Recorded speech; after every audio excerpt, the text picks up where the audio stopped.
Welcome to Trending in Education. This is Mike Palmer. Today we have a special episode for you. This is from a conversation I had with Dr. Whitney Green, who's a solution architect at a platform called Kiddom.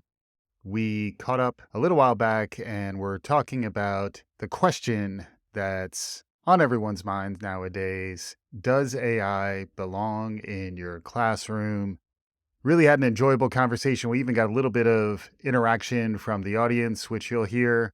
Some questions that Whitney and I were able to dig into.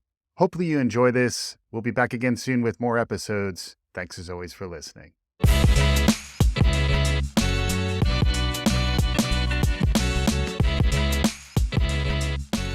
The center of the learning universe is the classroom. We got a lot of stakeholders out there who are thinking about how should I use AI in the classroom. So I'm excited to kick it around with you today.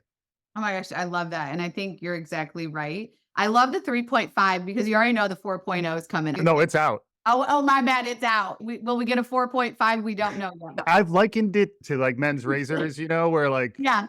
I got a great idea, Gillette, 6 razors. It's going to be like that. I'm Dr. Whitney Green. I am privileged to be here. I am the solutions architect at Kiddom, the Kiddom, where we house digital curriculum and create a dynamic digital learning environment.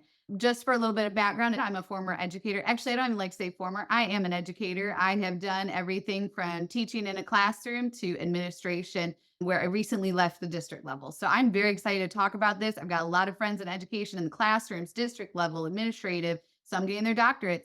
And it's a really popular topic. So let's jump into it. I know everybody's excited to kind of hear what are we even talking about today? Who doesn't love a good agenda, Mike, right? I don't know. I love a good agenda. Okay, good. Me too. Me too. So we're really going to be focusing on how do we even get here with AI? Because for some, it kind of just feels like it just popped up. And now all of a sudden, as educators, we're like, how do we put a cap on it? Or how do we handle this? And then I love the doomers versus accelerationism. I hope I said Yeah. that correct. I've heard accelerationists too. Oh, Yeah. is okay. We got some is and there are isms Yeah. depending on how you're using it. Right. And then really thinking about today is we've got a lot of educators on it. So we really want to speak to you today from so many perspectives from what do you do in the classroom with AI? How do you actually utilize this for best practices? Because there's so many ways, but there's also strategies with that. And same at the district level. We're hearing a lot of districts are handling AI right now differently, and even at the collegiate level. And so we'll definitely talk about that. And we're all here for one reason, impact on student learning. So we want to make sure we talk about that today. All right, Mike. How do we get here? How much time do you have? I mean, part of this really goes even further back. If you think about the history of computing, like Ada Lovelace and, how computational power came online in the 50s with the transistor, and then that led to a lot of innovation. But if you think about the history of tech innovation, there's been, even going back to Turing, there's been a lot of talk about artificial intelligence and how eventually it's going to come online. Looking at some of the quotes we have here to the ability of a digital computer or computer controlled robot to perform tasks commonly associated with intelligent beings, that's something that's been happening since the 50s. Deep Blue chess simulations, 1997 beats Gary Kasparov. The neural nets come online. That's where, with all the computing power that we have, can we use the brain as a model and how the brain solves things? Let's replicate that, but at a massive computing scale that comes online, last 10 years or so. And really, it wasn't until last year that we had kind of the step change, point of inflection around this stuff where ChatGPT 3.5 was released by OpenAI. Also, you may have seen OpenAI has been in the news, even just in terms of its leadership being, out and then back in around Sam Altman. So it is very much top of mind, both in terms of the software strategy and what they've been doing in terms of releasing it. It's the most widely adopted app really in the history of the internet. To get to 100 million, it never really happened that fast. So, in some ways it was an interface innovation that made it really accessible to everybody. I've likened it to like, the printing press back in the day where it used to be only the scribes had access to the Yeah. sacred books and they were in limited capacity. And then suddenly Gutenberg comes along and everybody can have their own Masterclass. personal, yeah, they have their Bible, that arguably leads to the Reformation, et cetera, et cetera. So the technology is really powerful, impactful. And folks have been talking about this technology coming online, generative AI specifically, which we can talk a little more about, like what exactly is generative AI. Mm. But it is a bit of a game changer just because stuff that we thought was going to be something we humans hold on to, like we'll let you maybe drive a Mhm. truck or we'll let you correct our grammar. But when it comes to designing images or writing the next great novel, that's something that's uniquely human. Now all that is a little bit more up in the air. So that's kind of how we got there. What that means to the classroom, to your point, there was a natural tendency, I think, to slam on the brakes when it came out and like keep it out too much too soon. Like we're just coming out of the pandemic. Give us a chance to catch our breaths. But the reality is this technology is a big enough deal. It's not going to go away. You can't really hide your head in the sand. So that's why I think the timing of this conversation is really great. And hopefully we can hear a little bit from folks who are out there. It's a pretty interesting moment in time. It's also been likened to, in the 90s when the internet was just coming online, except that was a slower rate of adoption. The technology wasn't so fast. For those of us old enough to remember, our modems would screech and it would take a long time for you to actually Mhm. upload your email. This is sort of the next phase where stuff's really sped up, and then it's sped up in students and families' homes. Yeah. So you kind of have to engage. You can't really hide from it. And I think too, it's the simplicity of it, the accessibility of it. It's not hard to get an account is the other reality. Yeah. I mean, anybody can do it. And so just thinking about, and I love how you kind of talked about history, it is at our doorstep, right? And the reality is, as we know with everything, especially when we think about students in this case, is like, what can it do for us with kids? And I just keep wanting to go back to that because there's so many amazing things that you can do with students. Hmm. So it doesn't feel like this thing that we make forbidden and hidden, Yeah. because as we all know with kids, if you make it something like, "Oh, don't touch it, Right. don't use it," they are gonna be more apt to wanna go and check it out and see, like, "Why don't you want me looking at this?" You Right. know? Right. And so really making people knowledge about that today is a key piece and really how we got here and where we're headed. Right. So thinking about our doomers, especially in education, and Mike, I know you've had a lot of conversations with people. I think for some doomers to me is that the fear of the unknown, right? These radical changes, what is it going to do? What's this going to mean for us? Especially when we think about education, Hmm. teachers, just the technology piece alone has been a shift, right? Yes. We were Yes. taught for so long of just everything was print, consumable. And now, especially since the pandemic, we have seen what technology can do for our kids. And so Hmm. just even thinking about that with Chat GPT is a big one, and AI. Again, it's really just kind of trying to find the balance. But with that, tell us a little bit about what you kind of heard with accelerationists though too. So we've got the doomers who are like, I'm not sure about this expansion so quickly. And then we've got people who are like all in and maybe leaning too much that way. So tell us a little bit about that. Yeah, sure. I mean, it's a real tension. And this is mostly within Silicon Valley. Like, this is within technology circles. Mark Andreessen, one of the founders of Andreessen Horowitz, he wrote his AI manifesto. And in addition to doomers and accelerationists, he was also talking about bootleggers versus Mhm. Baptists, meaning that once you build some regulations in about how this stuff gets used, he's basically an accelerationist. He's saying you're going to build these speed bumps in, but the people who build those speed bumps in aren't going to really understand the technology. And it's going to incentivize folks to either say, don't use it at all, or to become a bootlegger. That was almost the initial instinct. The New York City school district banned ChatGPT initially. That was Wow. back in March or February of 23.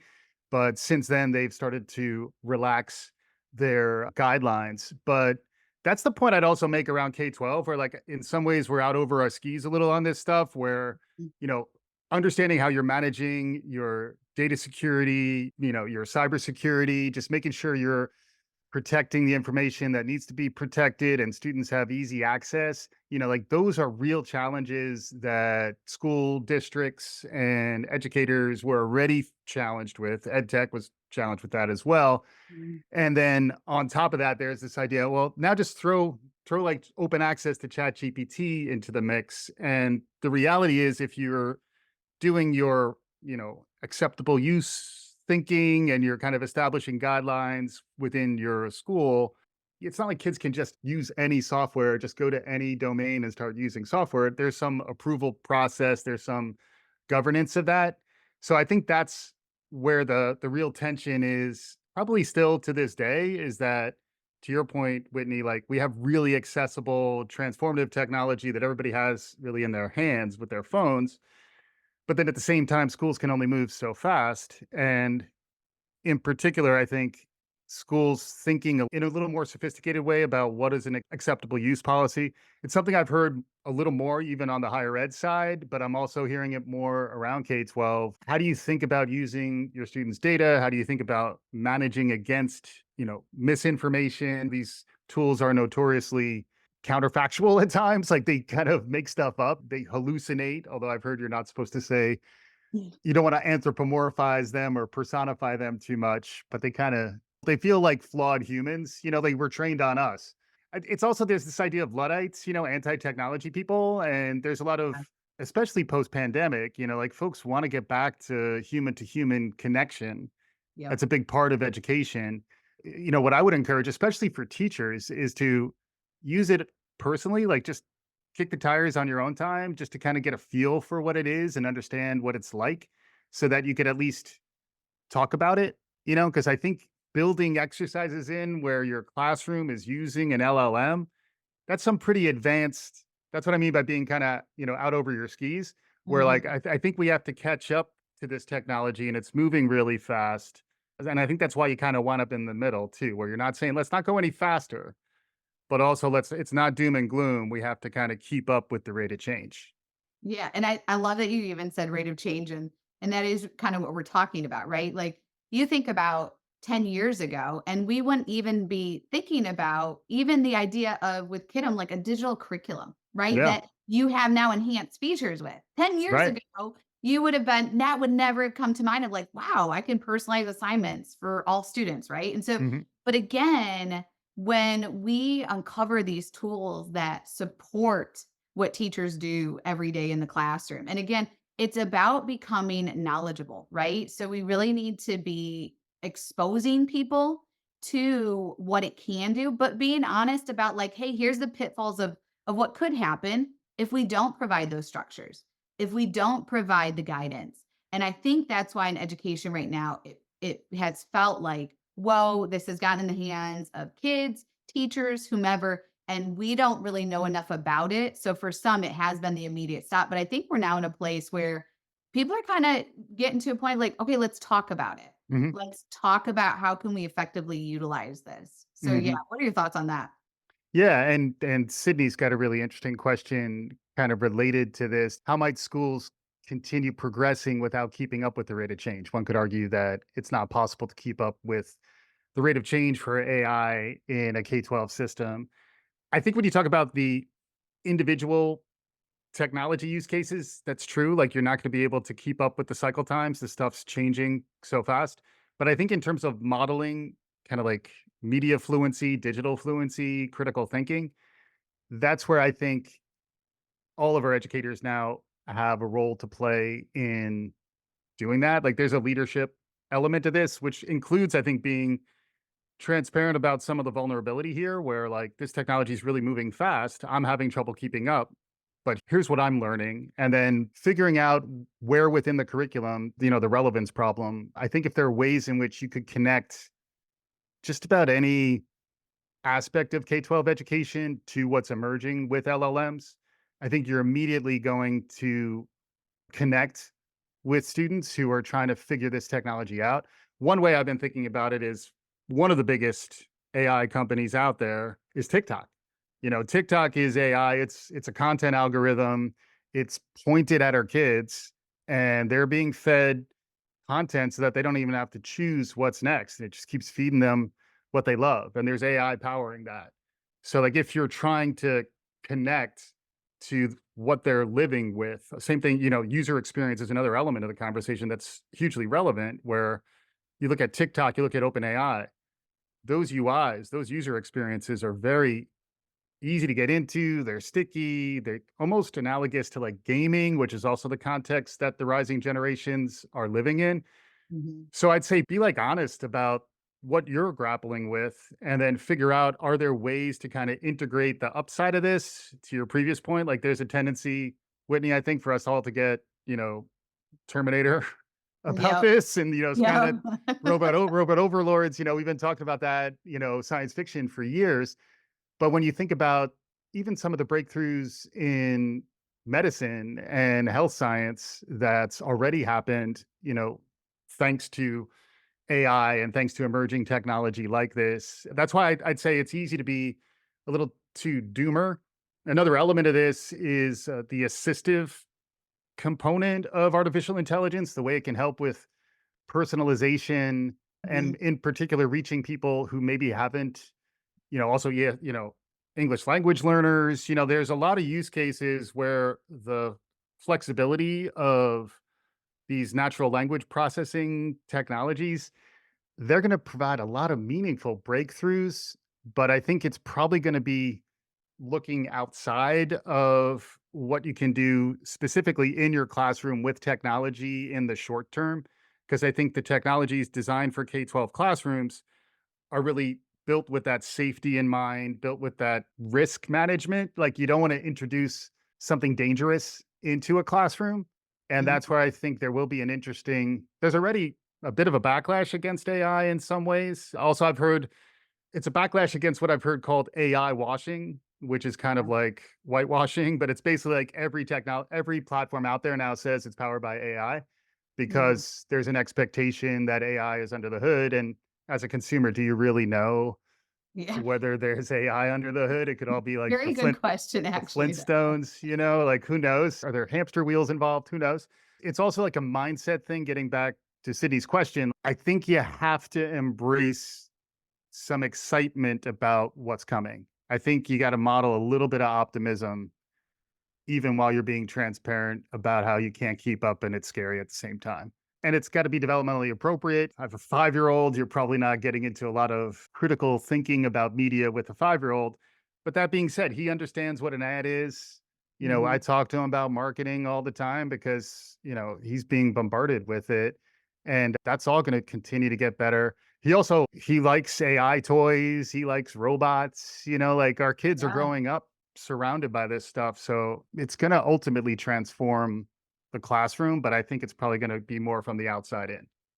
Well, and I think too, to that point, and then we're going to get to a few of these Yeah. questions. 'Cause people, and some of them are similar, so I'm going to kind of ask it like that. But to speak to your point too about how do we support parents at home with this? Because, like you said, developmentally appropriate.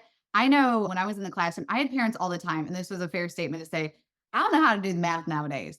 The traditional algorithms, they are out the door, everybody. There is more ways to skin a cat now with math than we Right. know what to do with. And parents, a lot of times, because of the way they were taught in school, don't know.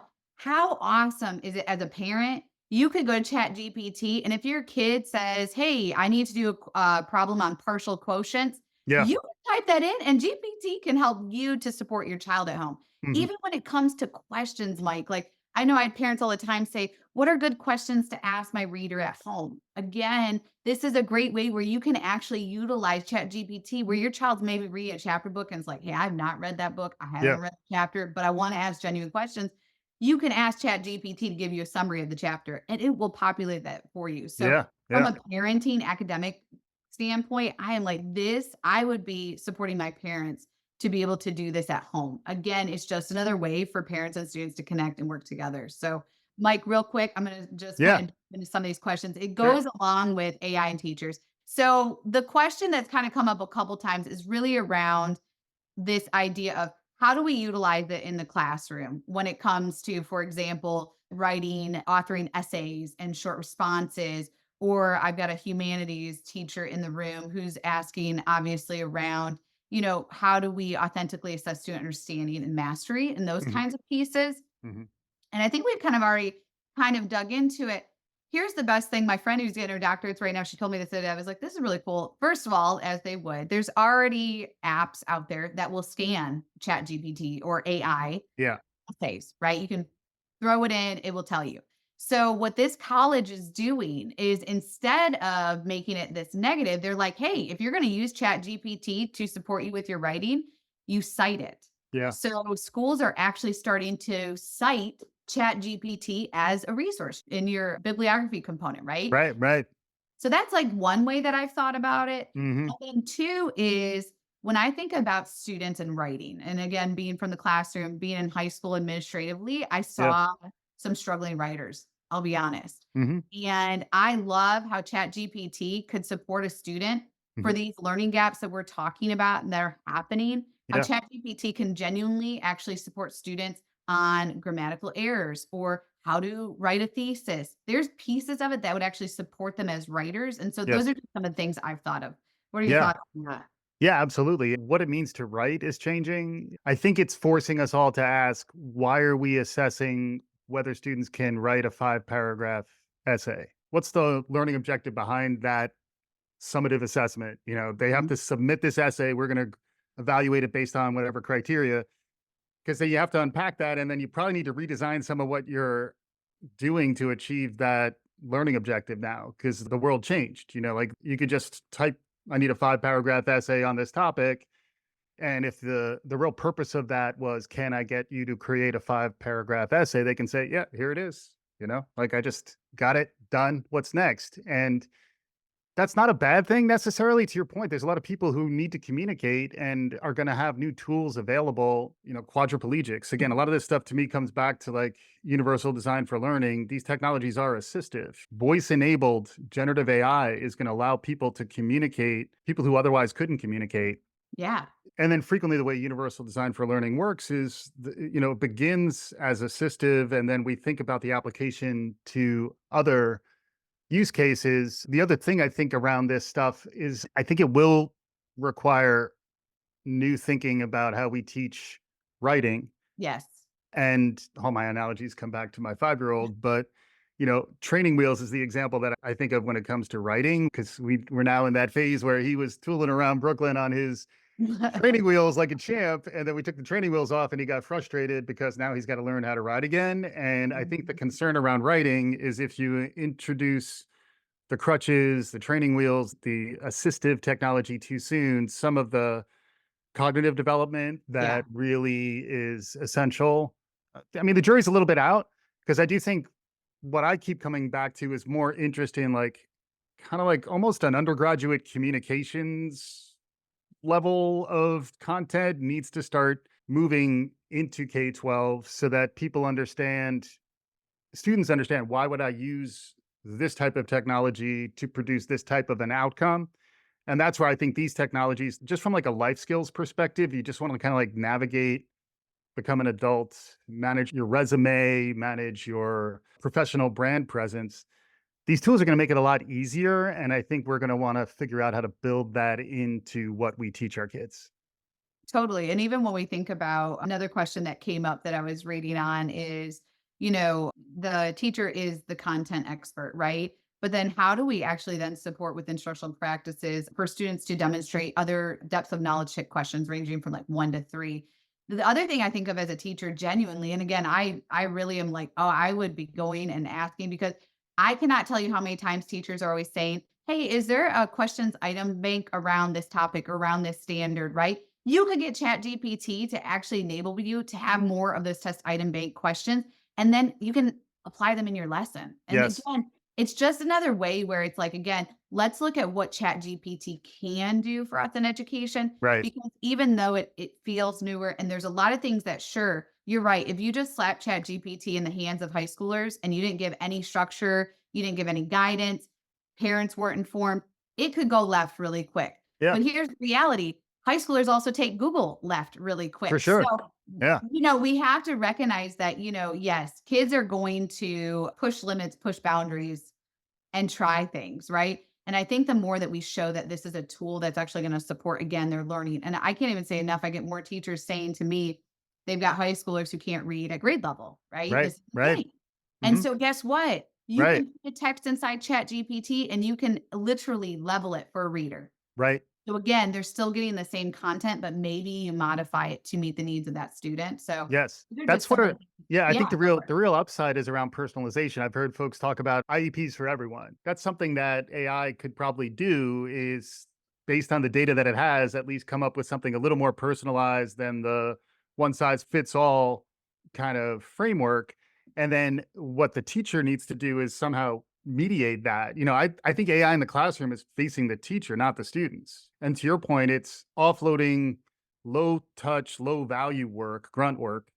Like the user experience should get better for a lot of your software that might take you longer to enter grades or use an Yeah. LMS or whatever you might need to do.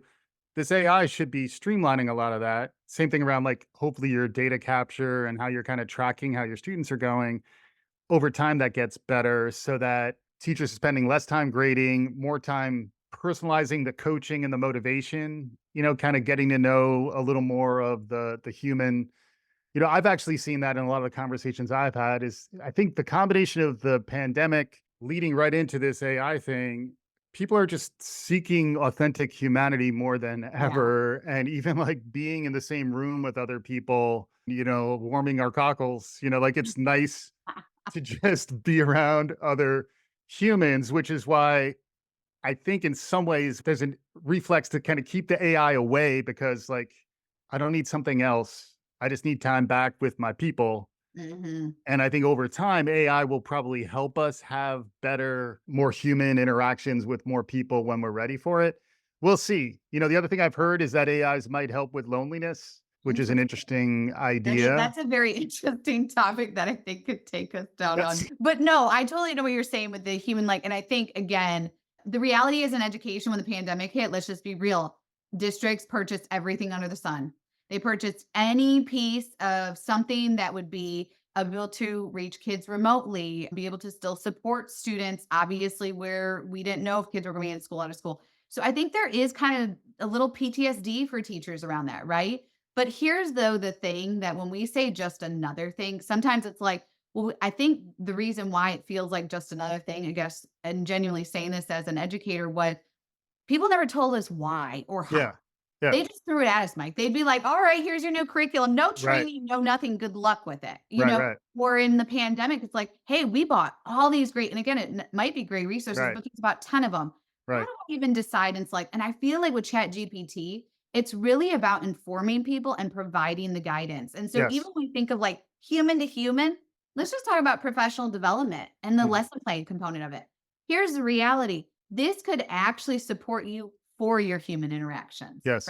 So we've got collaborative planning with teachers, or we're about to have a professional development. Let's just be honest. When teachers go to professional development, 90% of the time, they're probably like, is this even going to be practical? Yeah. Is this worth the time they asked me to take away from what I could be doing, such as grading, planning, who not calling parents, who knows what, right? Right. Right. The cool other thing is how we can start tailoring those experiences Mhm. to really meet the needs of teachers and to Yes. really personalize experiences. So I totally understand that human to human, but I think there's so many ways that we could foster this with Yeah, and it's not an either or, It reminds me, we had the example of, chess and AI, Deep Blue from back in the day. What's interesting about chess is that the AIs alone will beat a human alone, but if you pair a human with an AI, that's called a centaur, and the centaurs can keep up with AI and do interesting things because it's also augmented intelligence is the other angle that I've heard described here, where when you have access to the AI, it actually does kind of supercharge you, which is getting back to my previous point. I think with so many screens and so much technology in our lives and in our homes, I think keeping a lot of the tech out of the classroom probably will make sense, except that if you think about it as kind of Minority Report to bring a sci-fi thing, like if the teacher has access to more information and there's more ability to kind of tap into that tech to allow them to be better at both the human and the academic aspects of their jobs. I think that will be coming online. And the problem with K-12 is, it's the old William Gibson quote, the future is here now. It's just not very evenly distributed. So it's going to be all over the place. It's going to be in pockets, yeah.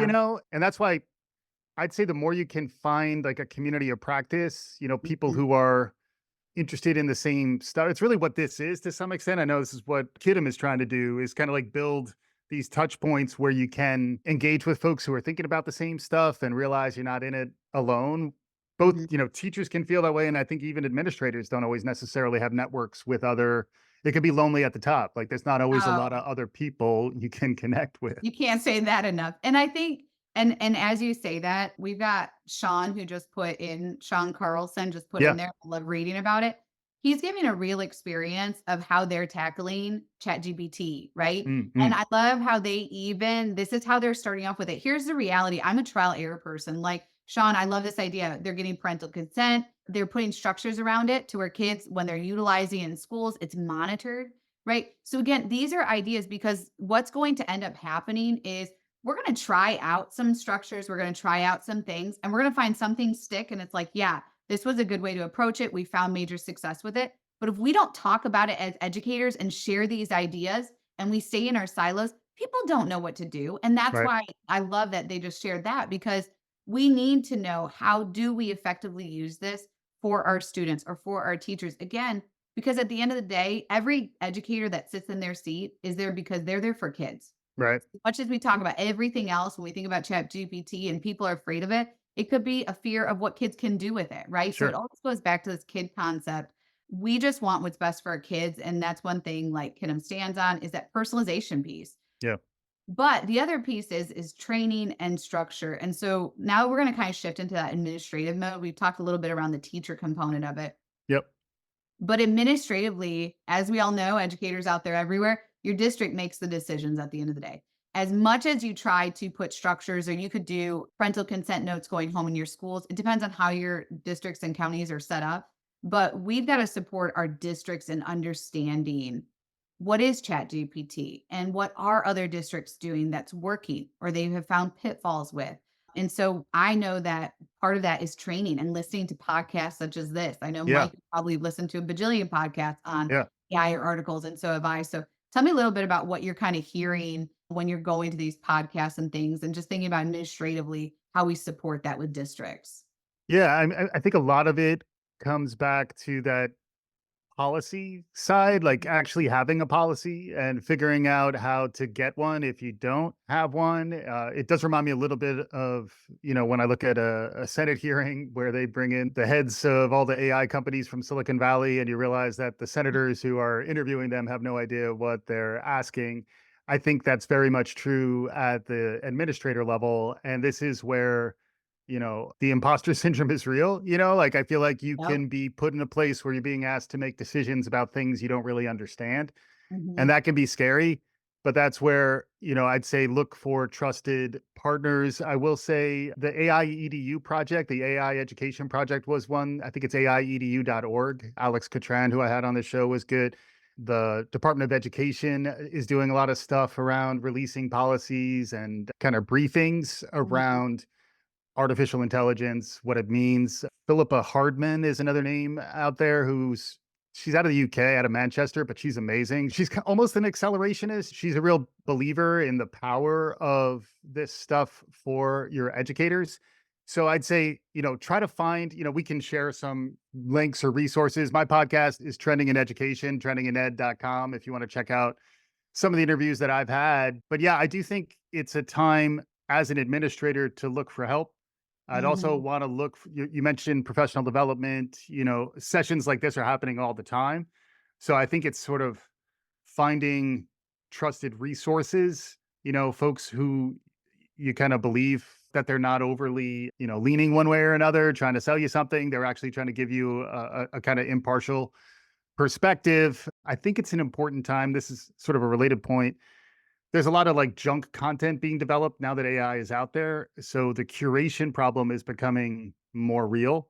So I would say, depending on where you sit on the thought leadership continuum, I'd say either find them or become one and start pointing people to the light. There's a lot of doom scrolling and negativity out there, but there's also a lot of rays of hope that we need to kind of focus a little bit more on. So I would say, especially, and it's got to be particularly hard if you're an administrator because there's a lot that you're There really juggling with, So Just add it to the plate, Mike. Just add it to yeah, the well, plate. especially, I mean, it reminds me like I talked to like war college military forecaster folks, and there's an acronym from that neck of the woods from the military called VUCA, which is volatile, uncertain, complex, and ambiguous. Mm, And the idea is that we're now in a VUCA world. The only thing constant now is change. Like it is yeah, going to be a very disruptive universe around us. And this is, I was mentioning this to you earlier. It's like be the beautiful swan to some extent, where you're in the leadership mode. You can be scrambling underneath the surface, but you ultimately need to, show remain that you calm. have it under control to some extent. But then I also think it's a time for even our administrators to admit they're human and Mhm. give themselves the room to recharge, rely on others, ask for help. And then, there's just so much noise out there. You do have to find people you trust so that, you're not wasting your time because there's more bad information out there as well. So be I think careful it's out there. Yeah, I think it's finding that community. I think naturally as educators, we do that anyway. Like there are Facebook groups, there are Hmm. tons of blogs that people read. And I think it's really talking to those who have tried it. What are they doing? Again, the more that you can get boots on the ground that have done it, Hmm. used it, trying Hmm. it. And again, I think it depends on the scenario, the district, the school of like how you structure it. And again, I think too, developmentally, like Sean was saying, thinking about maybe in our elementary schools, ChatGPT is something great for teachers to be able to utilize. Again, getting Yeah. your knowledge questions, getting more question stems, and Yeah. you can even do alignment to your state standards or whatever you're looking for, the PL. I think that would be powerful. Whereas in your middle highs, maybe that's where you're like, hey, we're going to actually start to expose our kids, but here's how we're using it. Again, Right. I believe the more knowledgeable you are on something, the more equipped and effective you are to handle life, right? Because Right. ChatGPT will not be the only new curveball that gets thrown Right. in education. And so, again, I just think it's really becoming me mindful about that. And I love how you talked about the policy piece. And that's where you need to reach out to other districts. I was just at a conference recently. I heard the lawyer for the district, and she was speaking on behalf. And again, she would always say, this is how we did it in our district. I recommend you reaching out to, at that time, your local lawyer. It was around school board policy, things like Yeah. that. Right. I think that's where that starts is you got to be really looking within. And here's the other thing about education too. Parents need to be informed as well. Yes. The more we can give our parents information about what we're doing and what's the good and the why and how we're using it. Cause they're getting the junk stuff too. Like they're reading Yeah. stuff like, wait, is this how we're using it in schools? Is this Mhm. where we're headed? So I think to your point also, like, having more forums where people can at least be heard, yeah. even if you're not necessarily gonna be able to, solve all the problems and realize that the policies are challenging, but I think it's more your tone, like, how you're engaging with your audience, including parents, and also including your teachers, where, like, if you can develop a good school culture along the lines of what you're describing, Whitney, where you could probably adopt some best practices, some professional development, and a little bit of engagement with your school board and PTA and what have you. And that's probably enough right Mhm. now. And then just continue to signal that you're playing with your head up and you're paying attention to trends and you're ready to move if you need to. That's where, like, I think you do want to be in the middle. Like, unless you're really ready for it, I don't think you necessarily want to be establishing new science around the use of this stuff. Like, I'd say, like, in that case, have a partner or 2, whether it's higher ed or industry partners and community. So you probably best case all of those things when you're trying to, like, really be cutting edge. Don't go it alone, both within K-12, but then in particular as you start partnering outside of your district. Yeah, yeah. I know we're kind of wrapping up. We're on our last little bit. And so I want to really make sure that we really hit the points of like the benefits, right? Because people came here today to talk about the practicality of AI and chat GPT in schools. And I know we've hit some of it. And I think the hard part too is I see some of the questions are what does it look like and feel like in a high school humanities class? Or, how would we utilize this with our district? And again, part of it is talking to districts and your local level leaders, right? About we're passionate about this. We want to know more about it. But when we think about the benefits, when we think about that more exploration for new topics and ideas, I really want to hit that because what research is really telling us around reading in general, right, is that students have to have background knowledge on these topics, right? And for those science and social studies teachers out there, those history teachers, I apologize now because in elementary world for so long we shifted into a huge ELA and math Yeah. concept, right? And Mhm. that's so important. Hear me say. But because schedules were so tight, we lost out on science and social studies in our lower grades. So then you get kids in middle and high, and you're like, have you ever even had a science class? Right? Like you were asking Mhm. these questions. And guess what? You're not looking at these kids thinking, we got to get you a diploma, we got to get you graduated. Right. And so I love the fact that ChatGPT opens that door of allowing kids to explore topics and concepts. When we Hmm. think about in science right now with like anchoring phenomena, how cool would this Yeah. be that your kid could get on? Because again, I'm not the science guru to be able to be like, oh, I know every science concept under the sun. No. So Right. there might be something a kid could want to learn more about. And Yeah. just that alone would be a career shift, right? Mhm. Yeah. To me, it's a natural progression around career and technical education, which Ah, has been a massive trend of late. That's part of what the Department of Education and the Biden administration was announcing. There's more funding coming around the education around AI in the classroom. So, like, I do think sort of connecting the dots between those two things to bridge into this next phase, there's going to be a lot of STEM related AI work mhm. that, to your point also, Whitney, I think you could probably extend that into humanities, because the idea of like future of work, ultimately, if you're a liberal arts, undergrad, you're still going to need to use these tools if you want to be hired on the other end. Yeah. So there's a point at which you have to figure out how would we integrate the emerging tool set so that we're equipping some of the more future proof ways of working into our learners, even as we're hitting our K-12 curriculum objectives. Yeah, and I love that because again, when we think about, college and career readiness, like that is a hot topic that we're really thinking about. Are kids going college to career Hmm. or just going high school to career? Either, right, Yeah. are two opportunities for kids. And again, the more that we expose kids to topics, ideas, and concepts, the more that they are going to understand for themselves what's my skill set and what do I want to do with it. And then I think the other thing too, when we think about benefits, and again, I'm just going back to when I was in high school with high school administration, or even in elementary, middle school, teachers would always say to me, they would always go, or we would want the state to release exemplar examples of writing. This was one of the things. We were always like, does the state have exemplars so we can see what are they looking for exactly, right? How cool is this now? You can get Yeah. exemplar pieces that you can actually support students with to support their writing. So again, I think it's how you want to utilize it. I think that's the Mm. piece that you do have control of. I think the feeling right now for educators sometimes is it feels out of control because it's accessible to anybody. If you can Yes. connect to the internet, anybody can access it. And Mhm. I always love to say, and this is just me, control what you can control.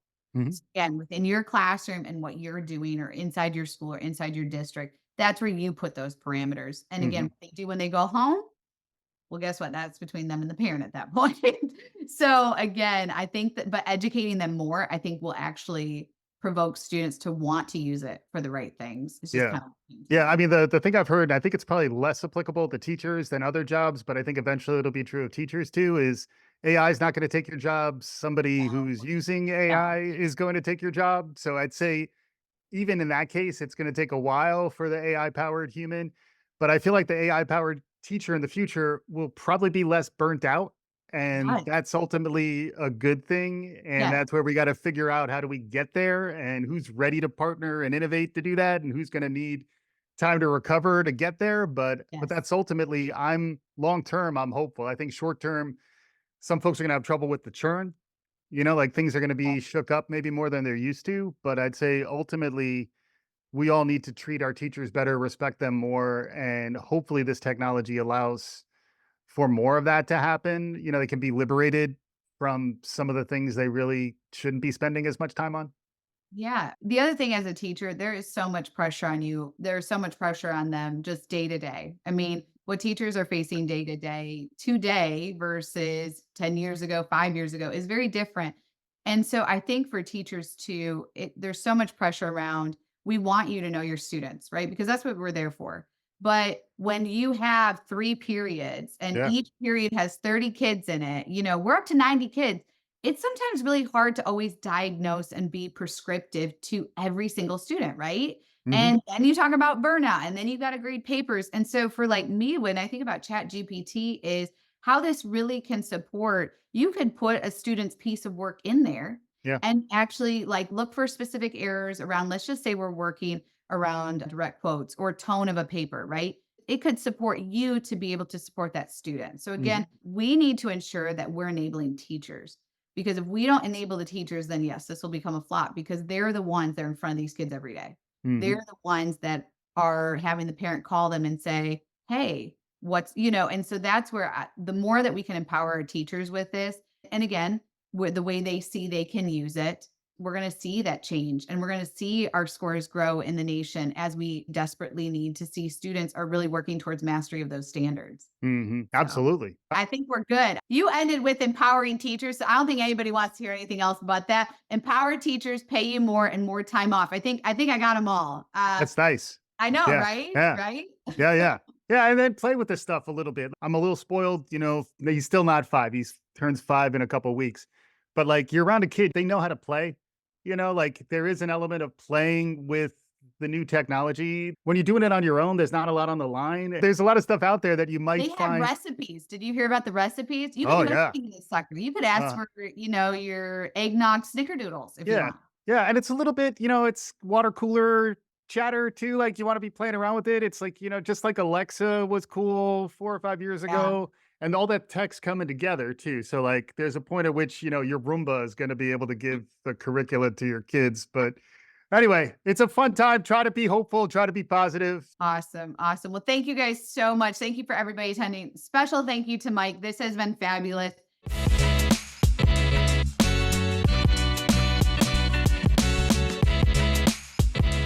Well, that was a lot of fun. I really appreciate getting a chance to be on the other side of an interview. Whitney did an amazing job representing for administrators, K 12 teachers, all that. And it was fun to try to guide folks a little bit through the wacky world of artificial intelligence that we're all wading into nowadays. That'll wrap up this episode of Trending in Education. Thanks so much for listening. If you like what you hear, please subscribe, write us a review, tell your friends, do all the good things. We'll be back again soon. This is Trending in Education.